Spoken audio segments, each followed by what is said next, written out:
আজকের রেসিপি কাতলা মাছের ঝোল। কাতলা মাছের ঝোল বনে রেডি। কাতলা মাছের ঝোল বানার জন্য মাছকে ধুয়ে পরিষ্কার করে নিয়েছি। নুন, হলুদ, লঙ্কার গুঁড়ো দিয়ে মাখিয়ে নিব। এরপর তেল গরম করে কালো জিরা ফোড়ন দিয়ে মাছগুলা ভেজে নেব।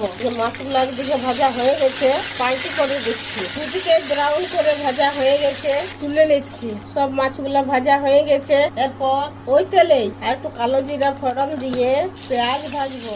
পেঁয়াজ ভাজা হয়ে গেছে, আদা রসুন বাটা, জিরা বাটা, লাল লঙ্কা বাটা, বাটা মশলার জলটা, হলুদ, কাশ্মীরি লঙ্কার গুঁড়ো দিয়ে আর মশলাটাকে ভাজে নিব। একটা টমেটোর পেস্ট, পরিমাণ মতো নুন দিয়ে আর ভাজে নিব।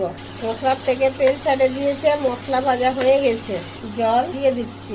এরপর ভাজা মাছগুলা দিয়ে আর ঢাকুন দিয়ে ফুটতে দিচ্ছি। 4 মিনিট ফুটাই নিয়ে আর ঢাকুনটা খুলে নিচ্ছি। এরপর গোটা গরম মশলা বাটা আর ধনিয়া পাতা দিয়ে নাভায়া বাটে নেব। কাতলা মাছের ঝোল বনে রেডি।